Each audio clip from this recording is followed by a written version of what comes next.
se tient en trois mots. Oui. Culotte, de, fer. C'est bien ça? Oui. Ne bougez pas. Tu m'as dit, la protection se tient en trois mots. Oui. Culotte, de, fer. C'est bien ça? Oui. Ne bougez pas. La voilà ta culotte de fer. Madame, Monsieur, heureux de vous savoir bien nombreux à ce magazine des faits de société sur la CRTV. Salut, bienvenue à cette édition qui propose des sujets bouleversants mais surtout édifiants. D'abord, les titres. Découverte macabre au quartier Kondengui. Un homme en costume d'Adam et couvert de blessures déclare avant sa mort qu'il est conducteur de mototaxi agressé. Bamenda, dans la région du Nord-Ouest, un garçon âgé de 24 ans roulant à vive allure perd le contrôle de son guidon et s'écrase avec son engin contre les pierres non loin du lycée bilingue d'Unkwen.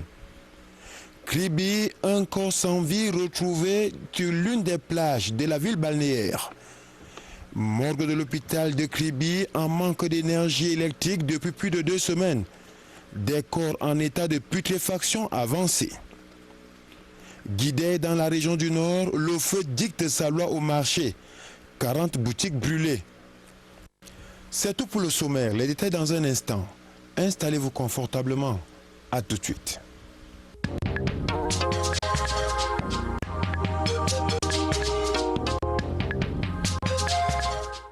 Une fois de plus, bienvenue à cette édition du magazine des faits de société que nous ouvrons par la découverte macabre effectuée derrière la prison centrale de Kondengui.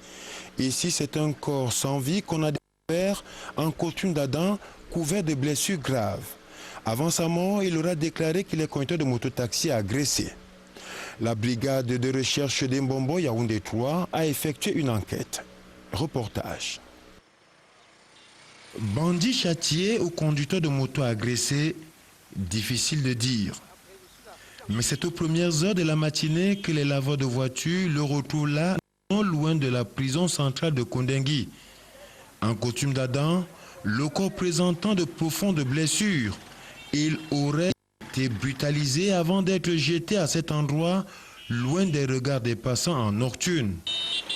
Il serait donc improbable de préciser les circonstances de ce décès. Mais avant sa mort, il aura déclaré qu'il est conducteur de mototaxi agressé. Il est là depuis la nuit, on l'a trouvé le matin depuis 6 heures. Il dit qu'on l'a agressé la nuit, on l'a jeté. On l'a peur. Quand il a commencé à respirer, elle est morte. En fait, il y a les corps qui sont arrivés là, ils ne faisaient que partir et puis personne n'a intervenu. Donc, si on avait voulu le trouver, on l'aurait sauvé. Ils sont arrivés et puis quand il est mort, ils sont venus le conseil et puis ils sont partis. Vous le connaissez? Non, on le connaît. Pour la présidente du syndicat des conducteurs de moto, il faut user des méthodes fortes pour protéger les conducteurs de mototaxi dans l'exercice de leurs fonctions. Au niveau de Kondengui, lorsqu'il déclare qu'il a été agressé en tant que mototaximan, nous avons déjà appelé les mototaximans de borne 10 et ils sont en voie d'arriver suite là. Donc pour un mototaxi que nous perdons, quand même ça fait mal. Et je crois que si tout le monde qui aujourd'hui peut vraiment régler ce qui se passe comme insécurité, parce que les mototaximans sont d'abord des hommes forts et ce sont eux qui nous aident quand nous avons aussi des cas d'agression en route. Mais si que c'est sur eux que la méchanceté s'abat, il faut bien sévir. Il y a eu mort d'homme et l'affaire intéresse les défenseurs des droits de l'homme. Je suis arrivé il y a 2 heures de temps, il était pas 8h30. Lorsque je constate, ce n'était pas encore un corps, c'était un monsieur qui était gravement blessé, qui avait besoin d'assistance. J'ai immédiatement alerté l'autorité, la police, la gendarmerie, les sapeurs-pompiers. Mais lorsque la première unité du 117 est arrivée sur les lieux, ne lui ont pas porté assistance disant que ça ne dépend pas de leur ressort, qu'il fallait garder. C'est ainsi que le monsieur soupire 20 minutes après sous mes yeux et la brigade de recherche arrive plus tard bien constaté. Ce qu'on sait, c'est qu'il déclare être motoman à borne 10 au diable. Allez d'abord de côté, c'est quoi? Il a été à il était environ 2 heures du matin. Il ne nous a pas dit grand-chose, il n'a pas décliné son identité. Que la police fasse son travail, les droits de l'homme aussi vont mener leur enquête et on attendra la suite. La brigade de recherche de Yaoundé 3 à Mbombo informé est sur les lieux pour les premières enquêtes. Le 1er juin, au commandant de brigade Bertrand Mfoula a procédé à cette enquête. J'ai été interpellé par mes lettres à 9h pour une descente pour constater le corps, que j'ignore même le nom et l'identité. Je vais sur le lieu, j'ai fait mon constat, attendant que la recherche, les éléments de la brigade de recherche, les autres corps s'amènent sur le lieu. J'ai eu à faire mon constat et je continue à faire mon constat en attendant certaines personnes là où c'est. Un grand bouchon. Chacun des automobilistes observe un arrêt, jette un clin d'œil et poursuit son chemin.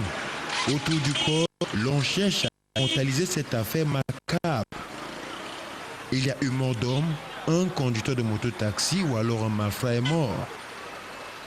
Des leçons sont à tirer. Observons une halte dans le département de l'Océan à Kribi où le corps sans vie d'un homme a été découvert sur l'une des plages de Kribi. Ici, le corps a des yeux crevés et bien évidemment au niveau de son poignet droit, une étoffe rouge attachée. La police informée est descendue sur les lieux, question d'ouvrir une enquête. Reportage. Il était surnommé Chinois et il était ancien employé de la société Tractafrique. Sa distraction préférée était la nage. Mais contre toute attente, le corps sans vie de ce nageur émérite a été découvert dans un état piteux à la plage du quartier Ngoya à Kribi. Les yeux crevés, laissant couler du sang encore frais, et sur son poignet droit, une étoffe de couleur rouge attachée. Comme vêtement, il n'avait que son maillot de bain. Son téléphone retrouvé précise qu'il aura émis un dernier coup de fil en direction d'une fille. Interrogée sur la teneur de leur conversation, elle va refuser de faire la moindre déclaration à la presse. Les forces de l'ordre descendus sur les lieux ont ouvert une enquête, non sans conduire la fille en question à la brigade pour audition et exploitation. La foule venue nombreuse s'interroge sur les circonstances du décès de Chinois dans ces eaux qu'il connaissait très bien. Il y a eu mort d'homme. Le procureur, le commissaire, le commandant de brigade, tous étaient présents. Nous attendons les conclusions de l'enquête.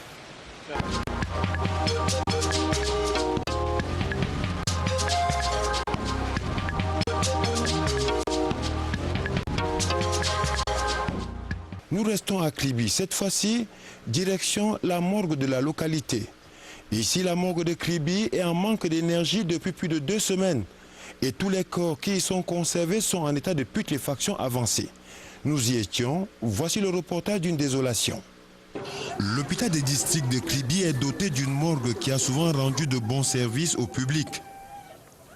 Mais depuis plus de 2 semaines, l'énergie électrique n'existe plus dans ce service où la moindre interruption du courant électrique est bien préjudiciable. Le week-end dernier, la surprise désagréable a été générale pour les différentes familles venues procéder au lever de corps. Ici, l'on est contraint au pincement du nez jusqu'à l'écoulement du sang ou alors à opter pour le bouchage des narines. Dans l'air, se dégage une forte odeur du pourri, véritable miasme. Des corps en putréfaction avancée sont découverts par des parents outrés.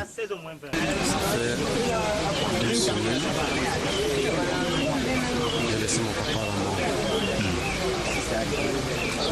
J'ai payé tout ce qu'ils m'ont demandé. J'ai payé inadmissible que je vienne prendre le corps de mon papa.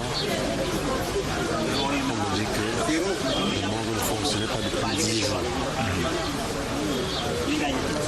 Pas de jeu. Les yeux qui quittent. Les chairs qui tombent. C'est affreux. Ça ne vaut pas la peine. Moi je dis c'est ça. Moi je dis donc c'est ça. Je dis c'est ça. Il faut qu'il me rembourse. S'il n'a pas pu garder le corps de mon papa, il faut qu'il me rembourse l'argent du corps de mon papa. Est-ce qu'il y a une partie sur le corps qui manque? Oui. Laquelle? La joue. La joue est quittée.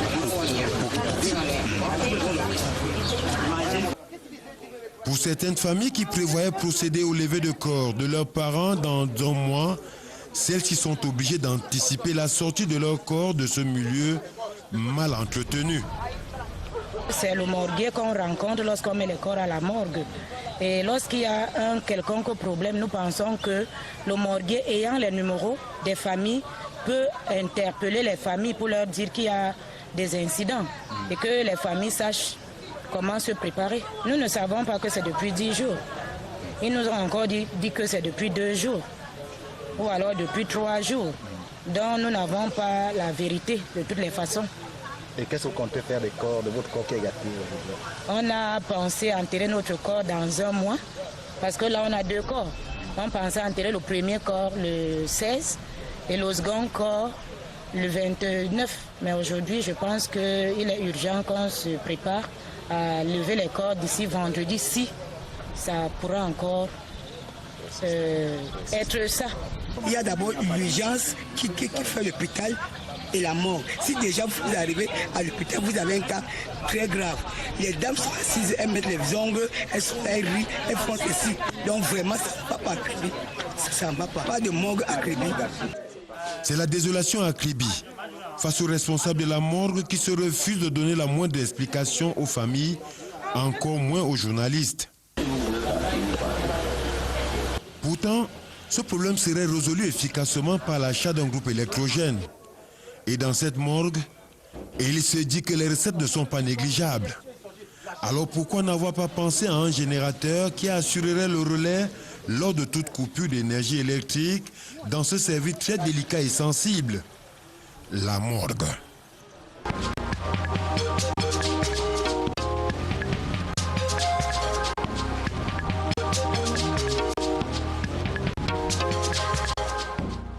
C'est dans ce virage, non loin du lycée bilingue de Bamenda-Nkouin, que le jeune Fouga Desmond a rendu l'âme en perdant, selon les témoins, le contrôle de son engin à 2 roues.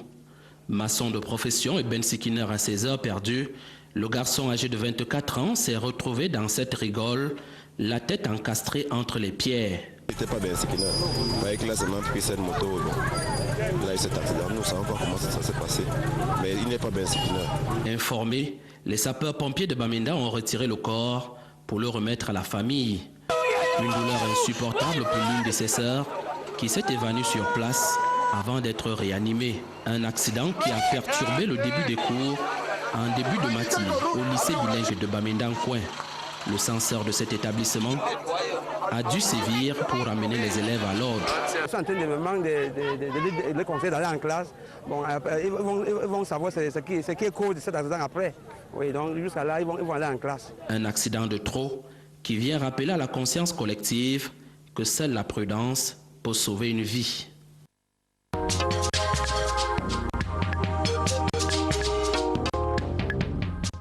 Dans le cas de la lutte contre le braconnage, les éléments des forêts de la faune de Mbui viennent de mettre hors d'état de nuire 2 braconniers en Kambé et à Kumbo. Ils étaient en possession de 10 crânes de primates. Voici un reportage qui va mieux vous édifier. Suivons plutôt. Les fonds limiers de la délégation départementale des forêts de la faune de Mbui, dans une opération qui a bénéficié de l'expertise de l'AGA, viennent de mettre aux arrêts 2 braconniers présumés en détention illégale d'une dizaine de têtes de primates à Kumbo et en Kambé dans la région du Nord-Ouest. Les enquêtes préliminaires établissent que cette chaîne est bien longue. Mais pour l'instant, un seul mis en cause reste interpellé. Un deuxième suspect âgé de 39 ans, surpris en détention illégale de 8 crânes de primates, était resté en Kambé et a remis le butin à un certain Damien pour le vendre à Kumbo. Bien localisé à la suite d'une parfaite exploitation de l'information, le cerveau de la bande est mis aux arrêts avec lui. 15 crânes de madrine, une corne de buffle, 6 crânes de gorille et d'autres parties de primates récupérées par les autorités compétentes. Mildiaga Arlan, délégué départemental des forêts de la faune de Mbui, a dirigé l'opération.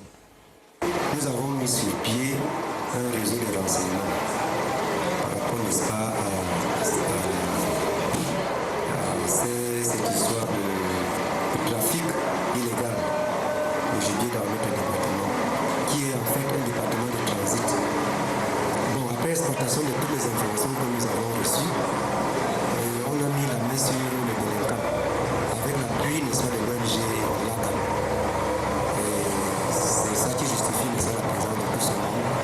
Ce qui nécessite la répression, c'est une menace que vous-même vous constatez. Parce que, n'est-ce pas, en vous appuyant seulement sur le nombre, n'est-ce pas, des crânes que vous avez pu observer là dehors, pour constater avec nous que vraiment le danger est là. Les villes de Kumbo et Kambé sont reconnues comme zone de transit pour les produits phoniques en direction du Nigeria voisin. C'est ainsi la deuxième fois en 5 mois que des trafiquants y sont interpellés avec des produits phoniques. Alors, malheur aux prochains aventuriers dans les zones de Kambé et de Kumbo, car la vigilance est à son paroxysme.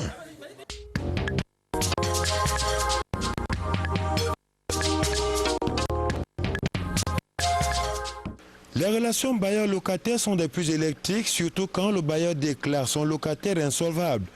Nous sommes dans un quartier de la ville de Yaoundé. Ici, ce sont les portes et tôles qui ont été enlevées. Question de faire sortir d'urgence le locataire insolvable.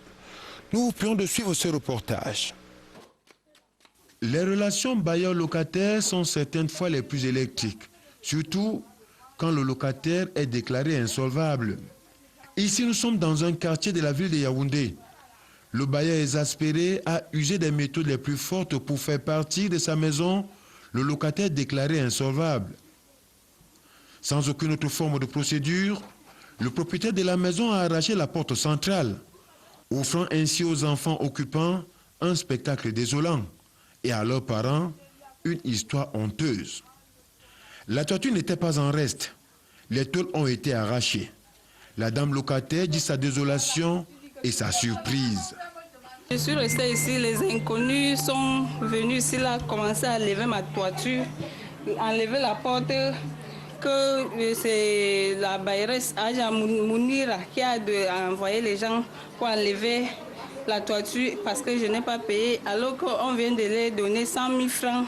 Ça n'a même pas encore fait deux semaines. Pas même le reçu de ça. Il y a souvent, on donne l'argent, elle ne donne pas le reçu. On ne la doit pas. On a fait 10 ans ici. Malgré les mauvaises conditions qu'on vit ici, là. Les toilettes sont pleines. On n'a pas l'eau ici. Le problème de courant ici, là. Elle envoie les gens enlever la maison qui coule. Elle envoie les gens enlever ma toiture sans raison. Depuis qu'elle a confié la maison à Lucie, elle n'est jamais passée, elle ne passe plus jamais ici, là. Même quand on l'appelle qu'il y a le problème de courant, elle dit qu'on parle à Lucie. Lucie, depuis, prend 3 000, ou ça fait 2 ans qu'elle prend 3 000, qu'elle va arranger les toilettes, mettre la peinture, elle n'arrange pas. Je n'ai jamais reçu de préavis. Une drôle de manière de traiter quelqu'un qui a passé 10 ans dans votre maison. Et c'est sous le regard médusé du voisin que cette violence s'est exercée. I just saw 3 guys coming in here. I just see them with their material. I thought that the house is having problems, that they should come and fix it or put it in order for the neighbors to have stay in good condition. But I'm surprised. I just see they just start removing the zinc and all the light. But I said, what is the problem? Wait for the person who is in charge of the house to come before you do that. It is impossible that the husband is not there and you just come and remove the zinc. Even if he's owing you, he can still wait. When you come, we talk everything in order. But they just come and remove the zinc and went them away. But we try to keep the door so that for the sake of the children. If not, everything would have not been in this order. L'époux, chef de la famille pratiquement expulsé de retour d'urgence à la maison parce qu'appelé par les voisins et son épouse affolée, arrive et dit l'inconcevabilité de cet acte. Après pratiquement 11 ans de bonnes relations avec sa bailleresse. Ce matin, je suis allé au travail comme d'habitude, vers 8 h. Ma femme m'appelle, mais c'est même un voisin qui m'a appelé, qu'il y a des inconnus au quartier qui sont en train de monter les tôles. Je cours, donc j'arrive, ils sont déjà partis. Ils ont enlevé les tôles, les ramenés, ils voulaient même partir avec le bâton, c'est grâce à l'intervention d'un voisin, sinon le bâton serait parti. Or, depuis que on est à 10 ans et demi dans cette maison, voilà les différentes factures. Par exemple, une facture de 100 000 francs, combien de ça fait encore 2 semaines. 100 000, 50 000, 50 000, les factures montent à 200, 225 000. Donc, quand elle fait ces gestes-là, elle ne m'a pas donné un préavis. Et on n'a jamais de problème, on n'a pas un problème. Ça me surprend qu'elle envoie, ou c'est les bandits, ou c'est elle-même. Parce qu'on me dit qu'elle était à côté. Donc sûrement il connaît. Parce que quelqu'un peut venir entrer dans un camp comme ça, se dit commencer à enlever la porte s'il n'est pas envoyé par une personne. Donc je suis surpris. Voilà les factures de courant que j'ai payées. MN ne reversait jamais à la Sonel. On nous coupe le courant. Voilà 25 000 que j'ai payé, je n'ai pas le courant. Les toilettes sont pleines. Et puis ma femme avait pris la maison à 22 000. Quand elle est venue, elle dit maintenant qu'on a payé, on a augmenté 3 000 francs pour les toilettes. Donc au lieu de 22 000, j'ai payé maintenant 25 000. Donc 3 000 francs pour la toilette. Depuis 2 ans, elle n'a jamais arrangé la toilette. Donc elle me doit 3 000 francs pendant 2 ans. Donc c'est moi qui devais me plaindre contre elle. Parce que le loyer c'est 22 000. Maintenant les toilettes, les frais de la personne de toilette c'est 3 000 par mois. Et on est à 2 ans. Vous calculez un peu, vous voyez ce que ça donne. L'acte qu'elle a posé, c'est un acte illicite. Et nous sommes dans un état de droit. Donc je ne peux que saisir la justice pour qu'il essaie de voir, de mettre la lumière sur ce problème. C'est tout. Je ne peux me plaindre nulle part par la justice. Comme tout le monde. Donc voilà tout ce que moi je peux vous dire. Il a abandonné son chantier en catastrophe. Il n'a plus que le temps de présenter les factures justificatives aux reporters.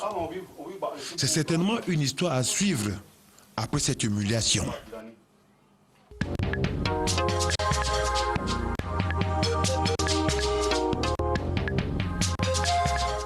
Rendons-nous à présent dans le Septentrion, précisément dans la région du Nord. Nous sommes au marché de Guidère où les flammes ont fait voler en fumée 40 boutiques. Heureusement, aucune perte en vie humaine n'aura été enregistrée. Mais en revanche, d'importants dégâts matériels sont enregistrés. Danjuma Boloko nous en dit plus. Selon les premiers témoignages recueillis auprès des autorités locales, l'incendie se serait déclaré dans la soirée de mercredi aux environs de 20 h, alors que le marché central de Guidère était déjà fermé. Il y a plus de 40 boutiques dans le marché de Guidère qui a pris feu hier et dès qu'on était informé, on est descendu. Notre première mesure, c'était d'abord de sécuriser la population parce qu'il y avait une foule monstre. Pour ceux qui venaient pour sécuriser les boutiques, ceux qui venaient aussi étaient des bandits et tout ça. Sur les lieux, des cendres encore fumantes, des tôles calcinées, des portes défoncées, des boutiques entièrement consumées, témoignent de la furie de l'incendie qui a failli tout dévaster, n'eût été l'intervention des braves populations encadrées par les autorités. On a essayé avec la population pour éteindre ce feu-là. Dieu merci, on a pu quand même l'arrêter dans le feu. J'ai mis déjà une équipe sur le terrain pour évaluer donc les dégâts. Une enquête est ouverte pour déterminer l'origine de l'incendie et dégager les responsabilités. Mais en attendant, les autorités politiques se mobilisent. Le maire de Guidère a créé une commission d'évaluation des dégâts, alors que l'honorable Aruna Nyako, à la tête d'une délégation du RDPC, est allé dire sa compassion aux victimes et envisager des mesures à prendre. D'ici là, le premier bilan fait état d'une quarantaine de boutiques entièrement consumées, mais pas de pertes en vies humaines, fort heureusement.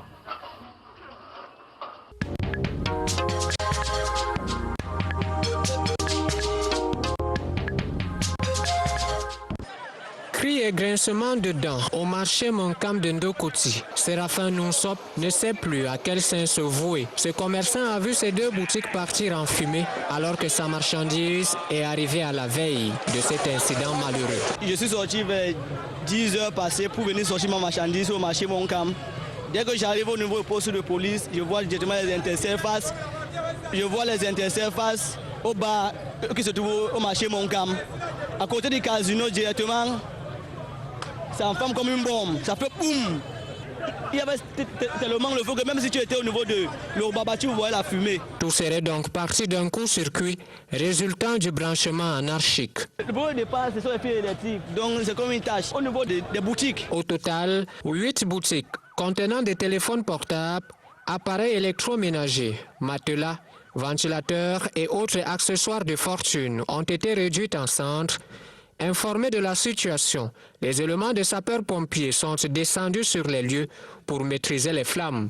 Nous avons trouvé un très violent feu avec beaucoup de flammes très menaçantes, avec beaucoup de grands risques de propagation. Nous avons pu limiter déjà la propagation. Nous avons eu déjà à isoler les 8 boutiques que nous avons trouvées déjà en feu.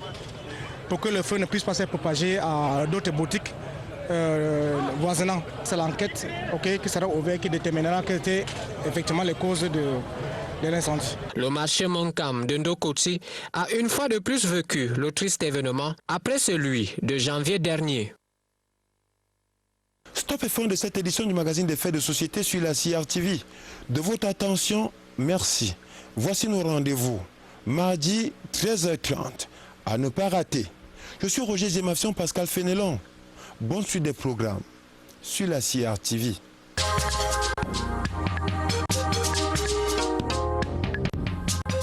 Tu m'as dit, la protection se tient en 3 mots. Oui. Culotte, de, fer. C'est bien ça? Oui. Ne bougez pas.